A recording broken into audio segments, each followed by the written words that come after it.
Welcome, Representative Keeler. Please present your two bills. Thank you, Chair Lee and members. I'm really excited to be here. We've spent a lot of time making historic investments to end homelessness. We know that housing and homelessness, but shelters save lives. And so what we have been able to do, in 2023, we passed historic legislation around the Pathway Home Act, which we know was just the beginning of a catch-up effort on the areas that we've left behind. What we'll talk about today is the impacts that we've had in this effort, but there is so much left to do, and making this investment actually saves lives. One of the biggest things that I'm the most proud of in this work is we've taken a new approach to funding, making sure that 40% of this funding goes to Greater Minnesota, meaning outside the 7 county metros. As a Greater Minnesota member, it is really, really important that all of us have the opportunity to get state funding. And with that, Chair, I'll hand it over to Matt Trainer. Welcome, Director Trainer. Please identify yourself and proceed. Hello, Chair Lee and committee members. My name's Matt Trainer. I am the Executive Director with the Minnesota Coalition for the Homeless. We are a statewide organization with the mission to generate policies, community support, and resources for housing and services to end homelessness in Minnesota. I also want to say we receive zero of the funds that we advocate for. In 2023, as Representative Keeler said, we passed legislation approving $100 million in one-time funding for creating and enhancing shelters. This led to over 1,450 new and improved shelter beds, with 50% of the funds being allocated in the Metro and 50% in Greater Minnesota. While this was a great start to addressing the need, there was over $365 million in requests, meaning just under 75% of the needs were not met. So this didn't happen overnight. Starting in 2016, MCH, Minnesota Coalition for the Homeless, held listening sessions throughout the entire state with people living outside, in shelter, and within service programs, including frontline staff. This led us to launch an unsheltered homelessness campaign to advocate for a stronger homeless response system. It was disheartening to learn how little lawmakers knew about the complicated and vastly underfunded system that was intended to make homelessness rare, brief, and non-recurring. At the core of this system is temporary housing known as emergency shelters. In order to try and simplify what lawmakers needed to know, we utilized the message, shelter saves lives and housing ends homelessness. It was very effective, but one disadvantage of using a catchy tagline is that it doesn't tell the whole story. While I don't have time to tell the entire story, I want to share some proof of what can happen when we give people an opportunity to work on their goals. MCH operates a lived experience fellowship that creates a space for individuals who have lived without a place to call their own. It has been a smashing success, but MCH can only take credit for providing the framework for these leaders to realize their potential. The accomplishments we've achieved together is due to the fellows sharing their skills and talents into our shared advocacy. MCH's Homeless Day on the Hill has doubled in size, our annual conference has grown by over 50%, and our legislative outcomes have been amazing. This is due to our emphasis on leading with people who have lived experience. So when you think of shelters saving lives, please also remember that shelters are also the starting point for long-term stability. I mention this because if an organization with 3 staff and 4 fellows can accomplish all this, just think what the individuals who find stability at a shelter can do, provided the organizations running them have the resources and capacity to do what is needed. If we want Minnesota to be a state where individuals and families can thrive, the legislature needs to believe in people who have been homeless just as much as we do. That's what this bill is trying to do, as you as legislators have an opportunity to prove you believe in them. Now, just quickly, in order to share a few tangible examples of what some of the $100 million was able to do, here's a few shelters in or near districts of some committee members in Greater Minnesota that received funding. Servants of Shelter in Coochin County converted an old motel into shelter and housing. AEOA on the Range converted an old group home into a shelter. Grace House in Itasca County renovated their shelter to add 15 new beds, improve 10, and create a safer and more private shelter. United Community Action Partnership in Candy, Ohio renovated an old hotel to create 50 new beds. And finally, Mahabiatwa Community Action in Ottertail created tiny homes with 8 new beds and a focus on veterans. Thanks for considering this important legislation because shelter saves lives while also being the starting point to long-term stability. Thank you. Thank you, Director. Next up, we have Tribal Secretary Sam Strong from the Red Lake Nation, who's testifying remotely. Please identify yourself and proceed. Bonjour, bimose gnu indigenous cause. Makwan dudem, Misquagamuiz Agani Donjaba, Ogakaning Inda. Hello everyone, my name is Sam Strong. I'm Secretary of the Red Lake Nation. It's an honor to speak before you here today on behalf of our members that are experiencing homelessness. Here in Red Lake, in a 2023 Wilder study, there was 627 people experiencing homelessness here on the reservation. And so a population of approximately 7,000 people, that's near 10% of our population are dealing with homelessness issues. And so these are families, these are mothers and fathers and children, people that are suffering. And as you are well aware, we're in northern Minnesota here, and the climate is not kind to us in the wintertime. And so as you see people and you think of homeless people, think of our members and, you know, the negative 20-degree weather that they have to live through. You know, this is a dire situation where our people are suffering. And so it's really important that we recognize that this issue is worlds above any other place in America. This is a situation that needs help. And so we were able to get help in the form of this money for our homeless, new homeless camp. And so ultimately what that does is it helps bring our people off of, in our regard, off of the streets, or in this case, off of a very dire situation. And so, as we move forward, it's important to recognize that we got to continue to invest in these communities where people are struggling. I always try to think of that mother that's trying to take care of their children, trying to provide a safe place to bring them to school. And how can we do that if we don't have a place to get them off the street, a place to really provide that strength that we all should have as human beings, a house over our head, a meal, clothes, you know, these basic human necessities. Without that, they can't overcome the issues they're faced with. And so our new project will not only help them get off the streets, but it will help them heal. And so this is important. It's an opportunity for them to, in many cases, they're dealing with mental health issues and drug abuse issues. And so this is a place for them to heal, a place for them to get better and to become a contributing member of society. Stop that cycle of poverty that we see here in Red Lake, stop that cycle of addiction, and ultimately heal our people in a good way. And so I really want to make sure that you guys understand that this is for real human beings that are suffering. And so I know you never want to compare suffering, right? That's never a good thing to do. But when you think of the resources, the limited resources that we have as a state, let's put it to where it matters most. Let's put it to the Native people that really need your help and that can really help grow our community in a good way. And so on behalf of the Red Lake Nation, I want to say miigwech for all your hard work. I know, Heather, you've been a great advocate for those that are less fortunate.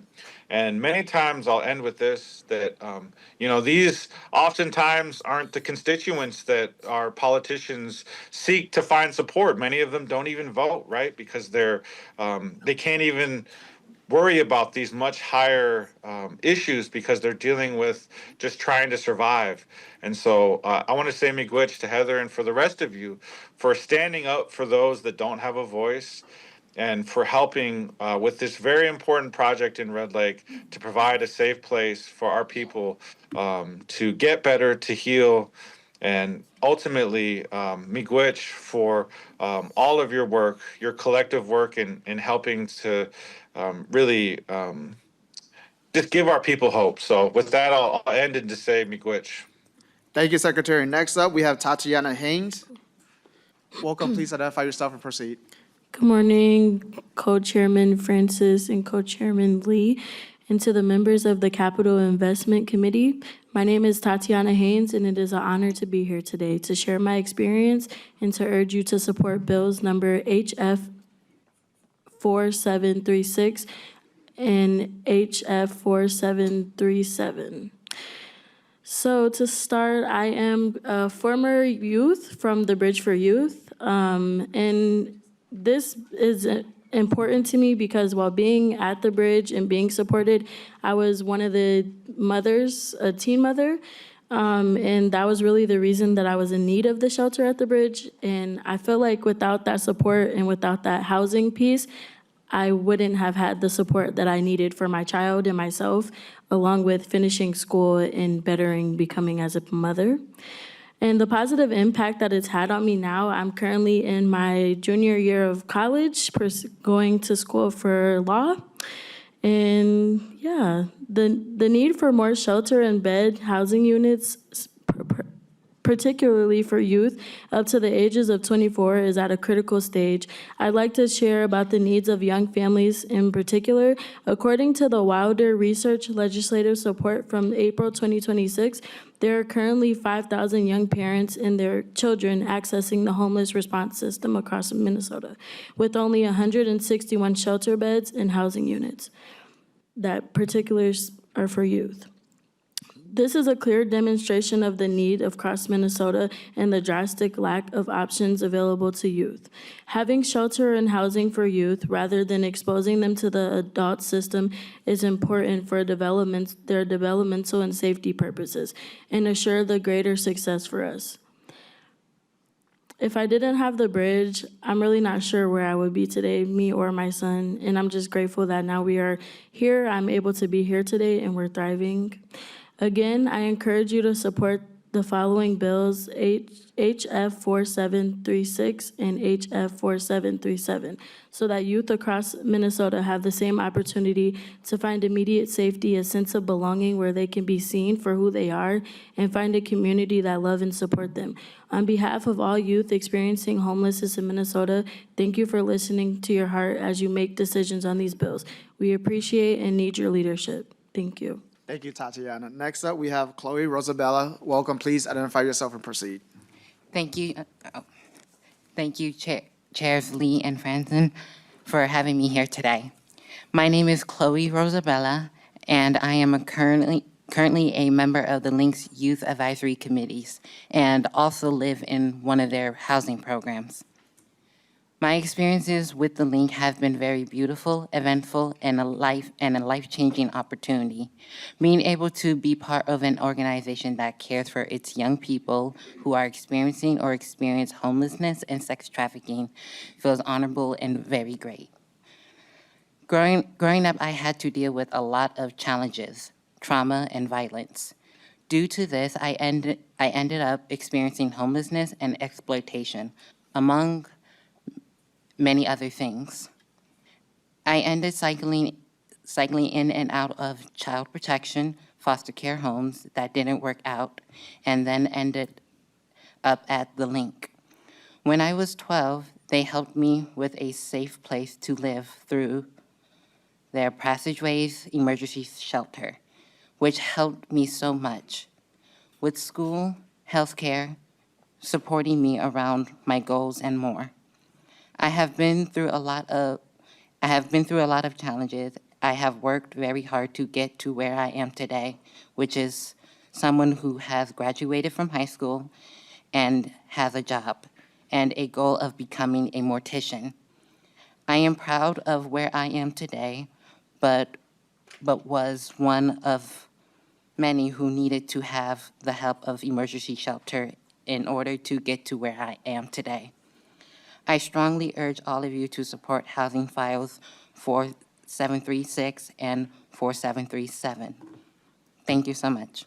Thank you, Chloe. And members, in the interest of time, I just want to note that the chief executive of the Link and the president of the Bridge for Youth is here should you have any questions for them. And so, members, any discussions? Representative Ryer. Thank you, Chair Lee. Thank you, Representative Keeler, and also to our testifiers. Appreciate you sharing your stories. There's a lot that resonates for me, and I just want to put a third face on it. When I was in my 20s, as many of you know, I was in a violent situation, and I, after some couch surfing, ended up in shelter.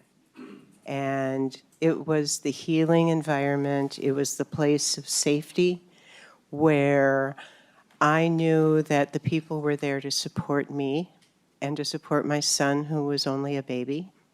And I am so grateful for the work that gets done. And that's why I have, in my time here, supported bills like this and continue to. And I ask for our support for the link to support our youth and to support all people who are we're all just a crisis away. And if we hold that in our hearts as we move forward, I think it helps us make good decisions. Thank you. Thank you, Representative Ryder. Representative Carroll. Thank you, Chair, and I just want to thank you and Representative Keeler for bringing this bill. This is an important bill, and I support it. And let me just say, it's a statewide problem, even in my district, Plymouth, a prosperous community, we have homelessness. There's an organization called Interfaith Outreach and Community Partners. They deal a lot with homelessness. So I really appreciate it. Thank you. Representative Scraba. Thank you, Chair Lee. Thank you for coming forward and speaking. It's not your normal day. Appreciate you coming here. And I do want to thank the Couchiching. That is the district I represent, and the hotel. It's interesting. The owners were trying to find something they wanted to give back to the community and trying to help in a million different ways. And this came up, and I was like, good. I'm glad something stuck, because he really wanted to help the community in a way and still try to find some profit out of it. But I think the city of Duluth is trying to work through a homeless shelter now too. I can't remember the name of it, but for being a rural legislator, it seems like I've been exposed to a lot of homelessness in this position and seeing it. And I think, Representative Ryder, didn't we go to one in your district by a church, if I remember right? It was really a moving experience for me, because these were mothers that were trying to get away from the abusive relationship and all the, I just imagine living secretively all the time. And it's like, we're better than that. Humans are better than that. So any help, that I can help. I mean, I don't know where we are in all of this right now, but I appreciate you guys coming forward and trying to help. Thank you.